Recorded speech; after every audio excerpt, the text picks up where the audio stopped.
जैसा कि आपको पता ही है कि यूपी पुलिस कांस्टेबल में 32,679 पदों पर वैकेंसी आई हुई है। और जो भी कैंडिडेट इंटरमीडिएट पास हैं तो वो लोग इस वैकेंसी के अंतर्गत ऑनलाइन आवेदन कर सकते हैं। और इस वैकेंसी के अंतर्गत अगर आप लोग जनरल, ईडब्ल्यूएस या फिर ओबीसी कैटेगरी के कैंडिडेट हैं तो आपको 500 रुपए की फीस का पेमेंट करना है। वहीं अगर आप लोग एससी एसटी कैंडिडेट हैं तो आपको सिर्फ 400 रुपए की फीस का ही पेमेंट कंप्लीट करना है। उम्र की अगर बात करें तो कुछ कैंडिडेट्स को यहाँ पर उम्र में छूट भी मिल जाएगी। और जो चयन प्रक्रिया है उसका भी प्रोसेस आप लोग यहाँ पर देख सकते हैं। इस वीडियो में मैं आप लोगों को यूपी पुलिस कांस्टेबल में मोबाइल फोन के माध्यम से ओटीआर रजिस्ट्रेशन से लेकर के पूरा फाइनल सबमिट तक का कंप्लीट प्रोसेस बताने वाला हूं। सबसे पहले आपको इस वाली वेबसाइट पर आ जाना है, जिसका डायरेक्ट लिंक मैं आपको इस वीडियो के डिस्क्रिप्शन बॉक्स में दे दूंगा। यहाँ पर हमें कुछ नीचे की साइड में आ जाना है और सबसे पहले आप लोगों को इसकी नोटिफिकेशन को डाउनलोड कर लेना है। इसकी जो लास्ट डेट है वो भी आप यहाँ पर देख सकते हैं, 30 जनवरी 2026। डाउनलोड करने के बाद में आपको इस नोटिफिकेशन में कंप्लीट इन्फॉर्मेशन देखने को मिल जाएगी कि कौन से पदों पर कितनी क्या वैकेंसी आई हुई है। और भी सारी कुछ जितनी भी इन्फॉर्मेशन है सभी आप इसी नोटिफिकेशन में देख सकते हैं। और नोटिफिकेशन को डाउनलोड करने के बाद में अब हमें यहाँ पर ओटीआर में रजिस्ट्रेशन करना है। देन इसके बाद में फॉर्म को फिल करना है। बहुत से लोग ऐसे हैं जो लोग पहले से ही पुलिस में फॉर्म को फिल कर चुके हैं तो उनको यहाँ पर ओटीआर रजिस्ट्रेशन करने की ज़रूरत नहीं है। लेकिन अगर आप पहली बार उत्तर प्रदेश पुलिस में कोई भी फॉर्म अप्लाई कर रहे हैं तो आपको ऑप्शन देखने को मिल जाता है रजिस्टर हेयर। हमें इसी वाले ऑप्शन पर एक बार क्लिक कर देना है। क्लिक करने के बाद में आपके सामने वन टाइम रजिस्ट्रेशन का कंप्लीट फॉर्म कुछ इस तरह से आ जाएगा। सबसे पहले हमें यहाँ पर अपनी ईमेल आईडी को एंटर करना है और जनरेट ईमेल ओटीपी वाले ऑप्शन पर क्लिक करना है। आपकी ईमेल आईडी पर ओटीपी सेंड किया जाएगा। ओटीपी फिल करके सबमिट करेंगे। देन इसके बाद अब आपको यहाँ पर अपने मोबाइल नंबर को एंटर करना है और जनरेट ओटीपी वाले ऑप्शन पर क्लिक करेंगे। मोबाइल नंबर पर भी एक ओटीपी सेंड किया जाएगा। वो ओटीपी हमें यहाँ पर फिल करना है। वेरीफाई एंड प्रोसीड वाले ऑप्शन पर क्लिक कर देना है।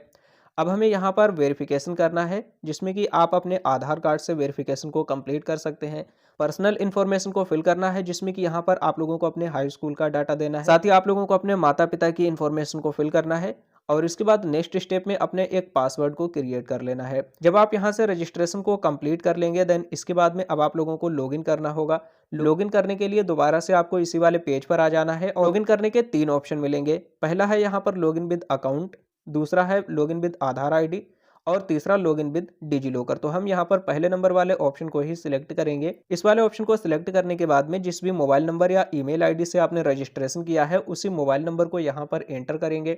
जो आपने पासवर्ड क्रिएट किया था तो उस पासवर्ड को हमें यहाँ पर फिल कर देना है। और मोबाइल नंबर और पासवर्ड को फिल करने के बाद अब हमें लॉगिन वाले ऑप्शन पर एक बार क्लिक कर देना है।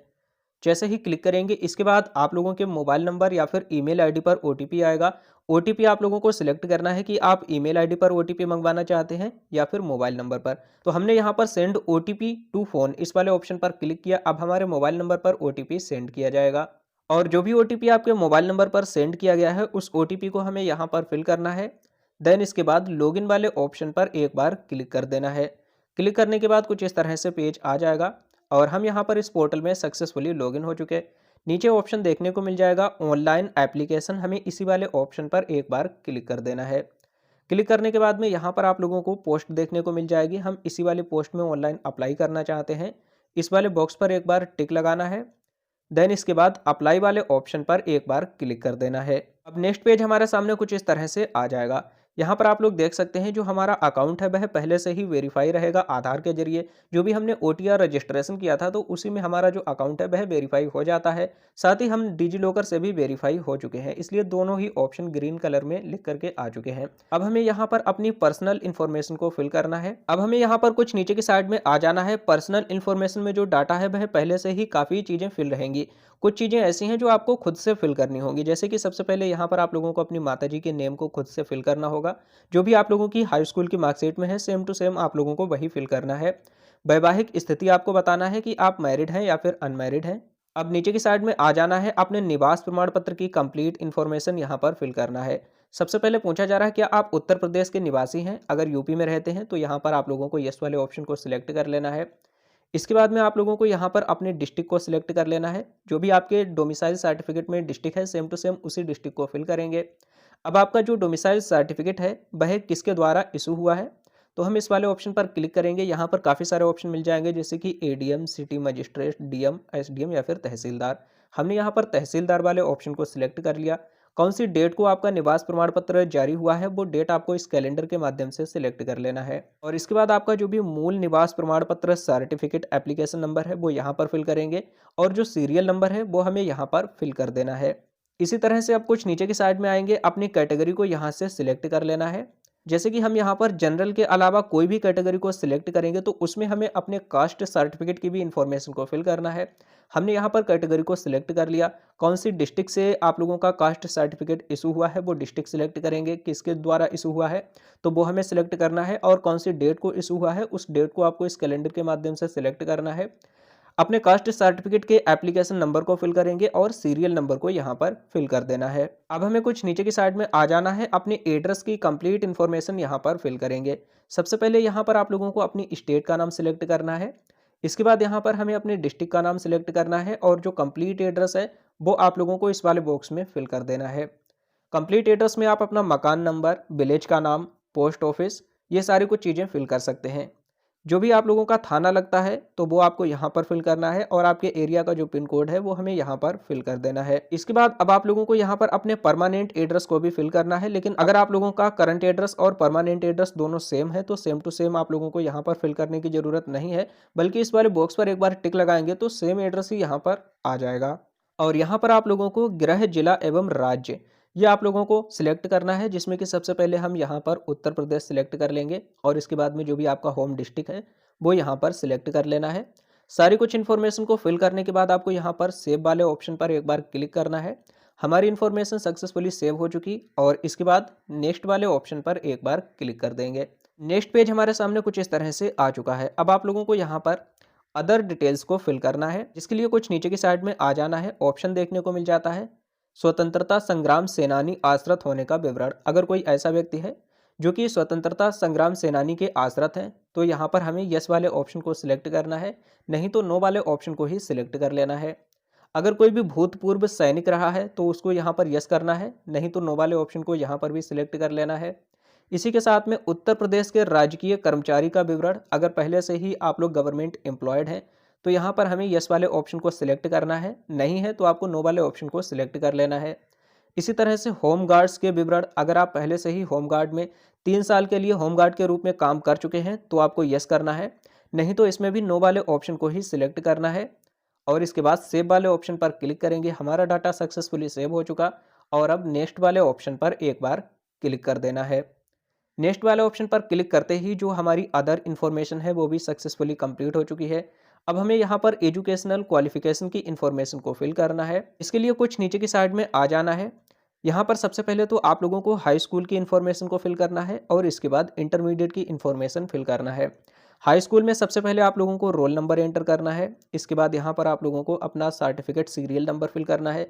जो भी मार्कशीट होती है उसी मार्कशीट पर आप लोगों का रोल नंबर और ये सीरियल नंबर दोनों ही लिखे हुए रहते हैं। और इसके बाद यहाँ पर आप लोगों को अपने बोर्ड का नाम सिलेक्ट करना है कि आपने हाई स्कूल कौन से बोर्ड से उत्तीर्ण किया है। बोर्ड का नाम सिलेक्ट करने के बाद में यहाँ पर उत्तीर्ण करने का जो ईयर है वो सिलेक्ट करना है, और इसके बाद आप लोगों को ऐड वाले ऑप्शन पर क्लिक कर देना है तो आपकी इन्फॉर्मेशन ऐड हो जाएगी। आप चाहें तो यहाँ से डिलीट करके दोबारा भी ऐड कर सकते हैं। सेम इसी तरह से आप लोगों को इंटरमीडिएट की भी इन्फॉर्मेशन को फिल करके ऐड कर देना है, और नेक्स्ट वाले ऑप्शन पर एक बार क्लिक कर देना है। क्लिक करने के बाद में अब यहाँ पर आप लोगों से कैमरा की परमिशन मांगी जाएगी, जिससे कि आप लोगों को यहाँ पर अलाउ दिस टाइम, या तो इस वाले ऑप्शन पर क्लिक करेंगे या फिर allow while visiting the site, इन दोनों में से किसी भी ऑप्शन पर आप क्लिक कर सकते हैं। और क्लिक करने के बाद में आपके मोबाइल फोन के कैमरा की जो परमिशन है वह अलाउ हो जाएगी। अब हमें कुछ नीचे की साइड में आ जाना है और अपने डॉक्यूमेंट एंड फोटो को अपलोड करना है। नीचे की साइड में आ जाना है, कौन कौन से दस्तावेज अपलोड करने हैं उनकी पूरी लिस्ट आपको देखने को मिल जाएगी। सबसे पहले हमें यहाँ पर अपने कास्ट सर्टिफिकेट को अपलोड करना है। इसके बाद आपको यहाँ पर अपने डोमिसाइल सर्टिफिकेट को अपलोड करना है। 10th की यहाँ पर आप लोगों को मार्कशीट अपलोड करना है और साथ ही सर्टिफिकेट अपलोड करना है। बहुत से लोग ऐसे हैं जिनके पास में 10th का सर्टिफिकेट नहीं है, सिर्फ मार्कशीट ही है, तो दोनों ही ऑप्शन में आप लोगों को 10th की जो मार्कशीट है वो ही अपलोड कर देनी है। इसी तरह से यहाँ पर आप लोगों को 12th के सर्टिफिकेट और मार्कशीट को अपलोड करना है। इन दोनों में भी आप लोगों को 12th की जो मार्कशीट है उसी को अपलोड करना है। अपलोड करने के लिए आपको जो ऑप्शन दिखाई दे रहा है इस वाले ऑप्शन पर क्लिक करना है और जो भी डॉक्यूमेंट जहाँ कहीं पर भी रखा है उसे अपलोड करेंगे। और अगर अपलोड करने के बाद आप देखना चाहते हैं तो यहाँ पर जो आँख का ऑप्शन दिखाई दे रहा है इस वाले ऑप्शन पर क्लिक करके आप अपने डॉक्यूमेंट को देख सकते हैं। अगर बाई चांस गलती से कोई दूसरा डॉक्यूमेंट अपलोड हो गया है तो डिलीट का ऑप्शन मिलेगा, यहाँ से डिलीट कर देंगे और दोबारा से अपलोड कर देंगे। अब हमें नीचे की साइड में आना है। यहाँ पर आप लोगों को अपने एक फ़ोटो को लाइव कैप्चर करना है। यहाँ पर फ़ोटो अपलोड करने का तो ऑप्शन नहीं आता है, हमें लाइव ही कैप्चर करना होगा। फ़ोटो आपको किस तरह से कैप्चर करना है, कौन कौन सी बातों का ध्यान रखना है, तो यहाँ पर ऑप्शन मिलेगा सैंपल ऑफ फ्यू रिजेक्टेबल फ़ोटोज़। इस वाले ऑप्शन पर हम एक बार क्लिक करेंगे तो अभी आप देख सकते हैं जिन पर ये वाला निशान लगा हुआ है, तो समझो इस तरह के फ़ोटो हम कैप्चर नहीं कर सकते हैं। जो आपका फेस है उस पर कोई भी चश्मा वगैरह ना लगा हो, फेस पर बाल ना आए हों, इसी तरह से जो लाइटिंग है वह प्रॉपर होनी चाहिए, आधे फेस पर लाइटिंग नहीं आनी चाहिए, कैप वगैरह ना लगा हो। जो फ़ोटो खींचने का सही तरीका है वो आप लोगों को यहाँ पर देखने को मिल जाएगा। इस तरह से आप लोगों को अपने फ़ोटो को कैप्चर करना है। और फ़ोटो को कैप्चर करने के लिए ऑप्शन देखने को मिल जाता है कैप्चर लाइव इमेज। हमें इसी वाले ऑप्शन पर एक बार क्लिक कर देना है। और क्लिक करने के बाद में अभी आप लोग देख सकते हैं आप लोगों को कुछ इस तरह से अपने फेस को इस सर्कल के बिल्कुल बीचों बीच में रखना है। और अब आप लोगों को यहाँ पर कैप्चर वाले ऑप्शन पर एक बार क्लिक करना है। जो बैकग्राउंड है वो आप लोगों का बिल्कुल सिंपल एंड क्लीन होना चाहिए, फेस पर भी प्रॉपर लाइटिंग आनी चाहिए। तो हमने फ़ोटो को कैप्चर कर लिया, कुछ देर तक यहाँ पर प्रोसेसिंग होगी और अभी आप लोग देख सकते हैं लिख करके आ चुका है आपकी छवि 99.52% मैच हो चुकी है। जो भी डिजिलॉकर में हमारा आधार कार्ड है सेम उससे हमारा जो फ़ोटो है वह मैच हो चुका है। और अब नीचे की साइड में आएंगे, अभी आप लोग देख सकते हैं हमारा जो फेस है वह सक्सेसफुली इस तरह से स्कैन हो चुका है। तो कुछ इसी तरह से आप लोगों को भी अपने फेस को स्कैन करना है। देन इसके बाद में अब आप लोगों को यहाँ पर अपने सिग्नेचर को भी अपलोड करने होंगे। सिग्नेचर अपलोड करने के लिए आपको ऑप्शन देखने को मिल जाता है ब्राउज। इस वाले ऑप्शन पर क्लिक करके आप सिग्नेचर को अपलोड कर सकते हैं। जो सिग्नेचर का मिनिमम साइज है वह 5 KB होना चाहिए और मैक्सिमम साइज 20 KB रहना चाहिए। और इसके बाद में कुछ नीचे की साइड में आ जाना है, ऑप्शन देखने को मिल जाएगा सेव। हमें इस वाले ऑप्शन पर क्लिक करना है। हमारी इन्फॉर्मेशन सक्सेसफुली सेव हो चुकी और अब नेक्स्ट वाले ऑप्शन पर एक बार क्लिक करेंगे। अब नेक्स्ट पेज कुछ इस तरह से आ चुका है। लास्ट स्टेप हमारा रह चुका है यहाँ पर preference and preview and submit. तो हमने यहाँ पर डॉक्यूमेंट एंड फोटो को अपलोड कर दिया है, इस वाले ऑप्शन को भी हम कंप्लीट करेंगे।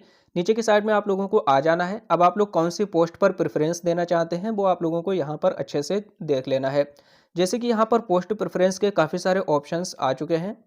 ऑप्शन देखने को मिल जाएगा आरक्षी, नागरिक, पुरुष एवं महिला, इसमें दोनों ही लोग प्रेफरेंस दे सकते हैं। और नीचे की साइड में आप लोगों को ये जो बॉक्स दिखाई दे रहा है, आप जितने भी प्रेफरेंस देंगे तो इसी वाले बॉक्स में आप लोगों को देखने को मिल जाएंगे। तो हम यहाँ पर प्लस वाले आइकॉन पर एक बार क्लिक कर देंगे। क्लिक करने के बाद में यहाँ पर आप देख सकते हैं एक प्रेफरेंस आ चुका है। इसी तरह से यहाँ पर हमें 4 और प्रेफरेंस देने हैं। पहला प्रेफरेंस हमने यहाँ पर सिलेक्ट कर लिया, दूसरा हमने ये सिलेक्ट कर लिया, तीसरा हमने ये वाला सिलेक्ट कर लिया जेल वार्डर।